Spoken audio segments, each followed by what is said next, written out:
Hello everyone, hope you're doing well. Today we have another devblog and it's looking through two of the vehicles which were also shown on the live stream from Gamescom. This is the TAM and the M247 Sergeant York. The TAM being in the German tech tree as a light tank and the M247 being an SPAA which is going to grace the American tree. So let's have a look at both of them.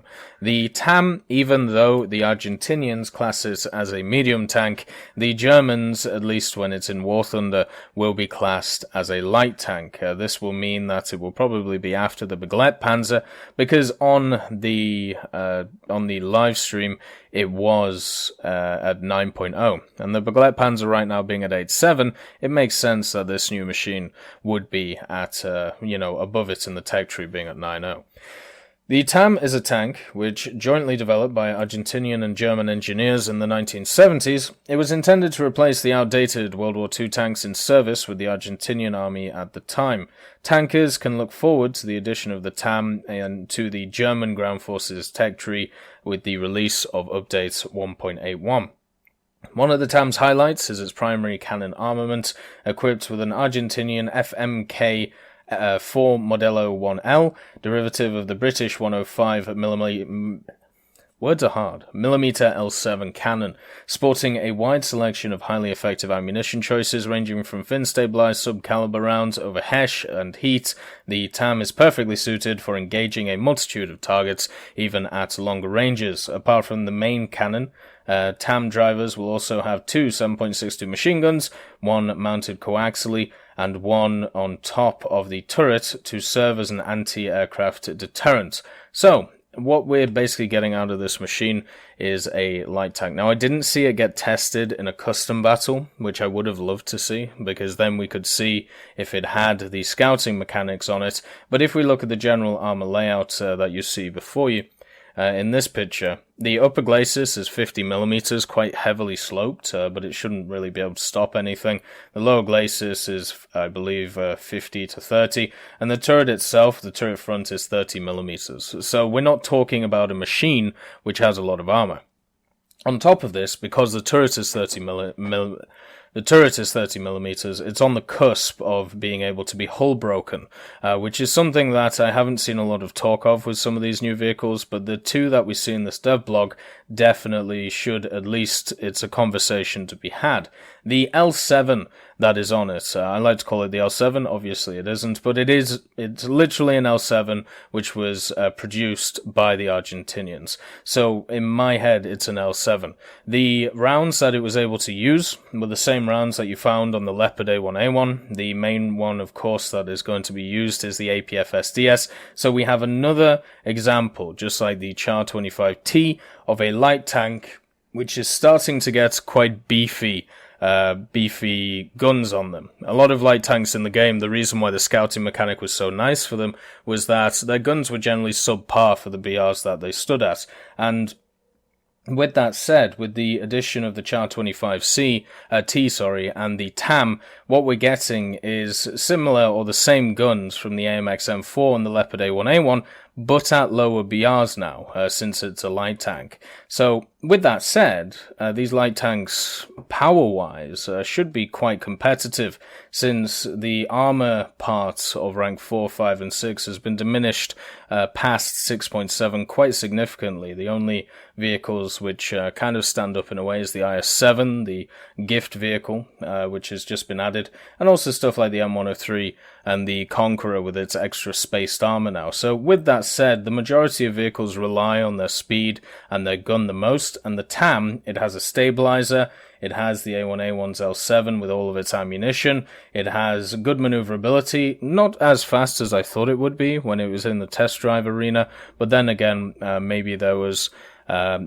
just looking at it wrong, but I thought this machine, being very light and a heavy engine, would be a lot quicker than it was. 2792s is always good as well. One of the issues with the German guns, though, when it comes to the machine guns, if it is going to get the German ones, the fact that the elevation on them is not very good. They're much more designed for infantry killing or infantry suppression instead of aircraft. But it is labeled as an anti-aircraft gun here, so maybe that will give it a little bit of help. But as long as it has scouting, as long as it has its speed and its stabilizer at high speeds, I think it'll be a good, nice, competitive and fun tank, which if you get up-tiered, well, you can always scout, right?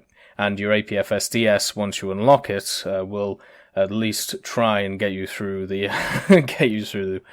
to be effective. It also has smoke launchers, which is nice. This may be an interesting one when it also comes to SP cost. Not normally a thing that is discussed, but there are certain vehicles out there, such as the ZSU-57-2, which have crazy high spawn costs for what they are. And the reason why the 57-2 is up there is because it's a much better tank killer than it is an aircraft killer. And the TAM may be the same. It may be a light tank, but have the SP cost of a medium tank because of its tank killing capabilities. But we're going to have to see pushing forward. It further strengthens the rank 5-6 area for Germany. I personally think that it would still be better going down the Leopard line. You know, if you have a choice, the Baguette Panzer, to be honest, I know a lot of people sing its praises. It's not very good, especially when you compare it to the A1A1, when you compare it to the 2K, even the Leopard 1 at its BR, and then of course, the Leopard 2A4. So I would say a lot of people are going to go down the Leopard line anyway, because it is the major line, but don't forget about the TAM. I think so far, looking at them all, it'll be the hidden gem, as long as it doesn't get up-tiered too badly. It is another 9.0 tank though. I wish we had a few which were slightly lower in BR. And also, with all of these new rank 5-6 vehicles, we have to have a talk again about reduced RP costs, since it's getting kind of ridiculous again. The next vehicle on the chopping block is the M247, the Sergeant York. This is going to be in the American tech tree.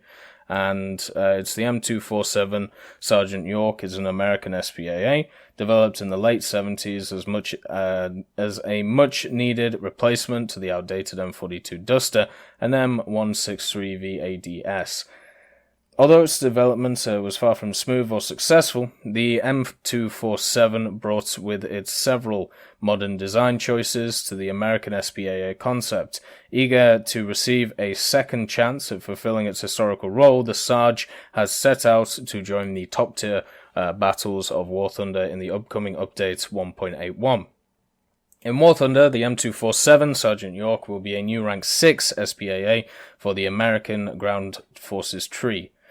Although some keen-eyed players might have already recognized the familiar look of the 40mm Bofors cannon protruding through the front of the turret, don't draw any conclusions just yet. Indeed, those are 40mm Bofors barrels sticking out of the turret front, but that doesn't tell the whole story. As a matter of fact, those two 40mm Bofors L70 cannons feature a combined rate of fire of up to 600 rounds a minute, 2.5 times faster than those installed on the M19 or the M42 Duster. If an extremely good rate of fire wasn't enough of a deterrent for enemy aircraft, then the sudden appearance of what would seem to be a million small flat clouds generated by proximity-fused, high-explosive shells fired by the M247 is guaranteed to discourage any pilot from following through with his attack run. So yeah, there's a lot of bells and whistles to this. You have the upgraded Bofors, the radar-guided AA element, and then on top of that, you have proximity-fused high-explosive shells. Now, what was interesting when we watched the Gamescom stream is when we saw the proximity shells being used, there was definitely a fact that if you shot anywhere near the enemy, they were able to take damage. The issue with that was, it didn't always seem to do critical damage, it just did a little bit of damage. And generally with radar-guided AA, what you want to do is just try and kill one as fast as possible when an aircraft's coming in. They are jets normally, meaning that they're quite fast, so you want to be able just to one-shot them and then get them over with. But with the Sergeant York, the proximity rounds didn't seem to be doing that. Now this may be, obviously, the Gamescom screen, the Gamescom thing stream does not show the final product of what's going on, but it just seemed a bit odd that this machine was not one-shotting stuff. But anyway, overall, the fire rate is the big thing here. It had 580 rounds on the stream, and that means that it could unload them in about 55 seconds, which seems like quite a lot, but when you compare it to some of the other AA, especially the lower tier ones, it's not that much. But 580 rounds against these top tier machines, such as the Jets, will be easily enough to knock out as many as you want in a battle. It's going to be quite hard to run out of rounds, as long as you're using the radar guided stuff and shooting accurately. So with that said, what is also interesting is the fact that this is mounted very much like the Chieftain Marksman on an MBT chassis. Now, I can't remember, I believe it's the M60 chassis that it's mounted on, not the M48, but it has 100mm of armor on the front of it, and on the chassis, I should say, on the hull. And the turret is only 25mm. So once again, we need to have a talk. Is this supposed to be hull broken or not? Or is it in a situation where, because not all of it can be hull broken, then none of it can be hull broken? It also has a really funky exhaust on the back, which is very much represented well in the game.